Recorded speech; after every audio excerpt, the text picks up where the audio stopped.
कहते हैं कुछ लोग जिंदगी जीने के लिए पैदा होते हैं और कुछ अपने देश के लिए मरने के लिए।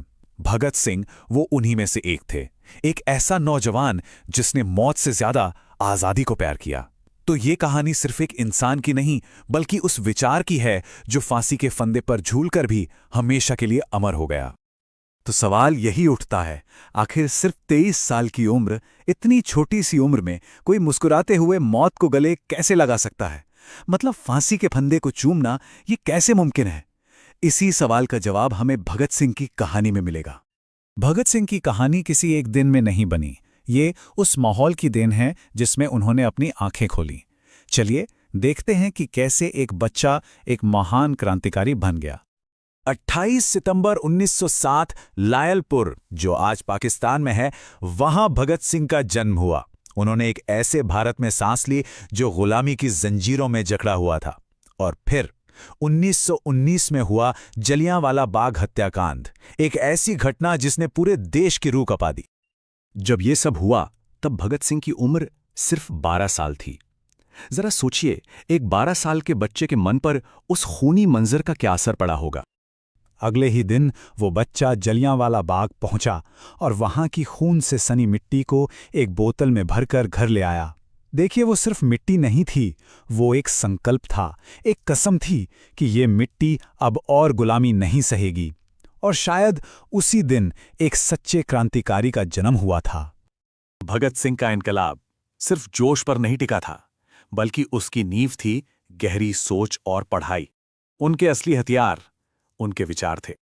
लाहौर के नेशनल कॉलेज में उन्होंने सिर्फ किताबी ज्ञान नहीं लिया, उन्होंने कार्ल मार्क्स को पढ़ा, लेनिन को पढ़ा, रूसी क्रांति को समझा, दुनिया भर के क्रांतिकारियों के लेख पढ़े। वो ये समझ चुके थे कि सिर्फ भावनाओं से क्रांति नहीं आती, उसके लिए विचारों की एक ठोस नींव होना बहुत जरूरी है। और यही उनकी सोच का मूल मंत्र था। ये जो शब्द स्क्रीन पर हैं, ये उन्हीं के ही हैं। उनके लिए क्रांति का मतलब सिर्फ बम या पिस्तौल नहीं था। वो जानते थे कि असली ताकत बंदूक में नहीं, बल्कि उन विचारों में है जो लोगों को अन्याय के खिलाफ सोचने और खड़ा होना सिखाते हैं। तो अब देखते हैं कि कैसे उन्होंने अपने इन ताकतवर विचारों को एक्शन में बदला ताकि सोए हुए देश को जगाया जा सके। साल था 1928। साइमन कमीशन के खिलाफ एक शांतिपूर्ण प्रदर्शन हो रहा था।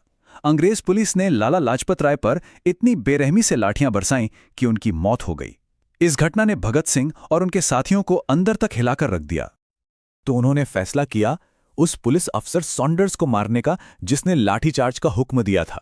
लेकिन, और ये बात बहुत जरूरी है, ये कोई पर्सनल दुश्मनी या बदला नहीं था, ये एक संदेश था। जैसा कि उन्होंने खुद कहा, हम बदला नहीं, संदेश देना चाहते हैं। वो बस ये चाहते थे कि अंग्रेजी हुकूमत तक ये बात साफ साफ पहुंच जाए कि भारत का नौजवान अब जुल्म सहने को तैयार नहीं है। और इसके बाद आया वो ऐतिहासिक दिन, 8 अप्रैल 1929। भगत सिंह और बटुकेश्वर दत्त ने दिल्ली की सेंट्रल असेंबली में एक बम फेंका। लेकिन इस बम का मकसद किसी को मारना नहीं था। ये एक कम ताकत वाला बम था जिसका लक्ष्य सिर्फ एक जोरदार धमाका करना था। बम फेंकने के बाद वो भागे नहीं, बल्कि वहीं खड़े रहकर पर्चे फेंके और नारे लगाए। मकसद बिल्कुल साफ था, बहरी हो चुकी अंग्रेजी हुकूमत तक अपनी आवाज पहुंचाना। वो चाहते थे कि देश जागे और समझे कि आज़ादी हर नागरिक की जिम्मेदारी है। गिरफ्तारी के बाद उनकी लड़ाई का आखिरी और शायद सबसे प्रेरणादायक अध्याय शुरू हुआ, जेल के अंदर का संघर्ष जो उनकी शहादत और अमर विरासत में बदल गया। जेल में भगत सिंह ने अपने लिए कुछ नहीं मांगा। उन्होंने भारतीय राजनीतिक कैदियों के हक के लिए एक ऐतिहासिक भूख हड़ताल शुरू की जो पूरे 116 दिन चली। वो चाहते थे कि भारतीय कैदियों को भी वही सम्मान और सुविधाएं मिलें जो अंग्रेज कैदियों को मिलती थी।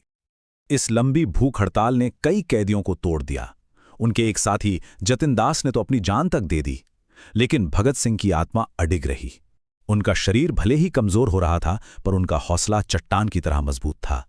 उन्होंने साबित कर दिया कि असली ताकत जिस्म में नहीं, इरादों में होती है। और फिर वो दिन आया, 23 मार्च 1931।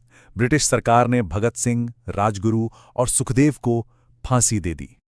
कहते हैं, जब तीनों क्रांतिकारी फांसी के तख्ते की ओर बढ़ रहे थे तो वो मुस्कुरा रहे थे और एक ही नारा लगा रहे थे, इनकलाब जिंदाबाद। उन्होंने मौत को गले लगाकर क्रांति के विचार को हमेशा हमेशा के लिए अमर कर दिया। तो फिर भगत सिंह की विरासत क्या है? उनके लिए देशभक्ति का मतलब सिर्फ झंडा लहराना या नारे लगाना नहीं था। सच्ची देशभक्ति का मतलब था अन्याय के खिलाफ खड़ा होना, अपने कर्मों से देश की सेवा करना और सबसे जरूरी, अपने मन को गुलामी से आजाद करना। भगत सिंह का सपना एक ऐसे आजाद भारत का था जो धर्म या जाति में बटा ना हो। उनका धर्म इंसानियत था, एक ऐसा धर्म जो स्वतंत्रता, समानता और भाईचारे पर आधारित हो। वो विचारों के क्रांतिकारी थे। भगत सिंह मरकर भी अमर हो गए क्योंकि उन्होंने एक विचार छोड़ा, एक ऐसा विचार जो सिखाता है कि सच्चा देशभक्त वो है जो अपने देश को बेहतर बनाने के लिए सवाल करता है और अन्याय के खिलाफ बोलता है। तो सवाल ये है कि क्या हम उस विचार को जिंदा रख पा रहे हैं? क्योंकि भगत सिंह का इनकलाब आज भी जिंदा है, हर उस युवा के दिल में जो सच्चाई के लिए लड़ता है।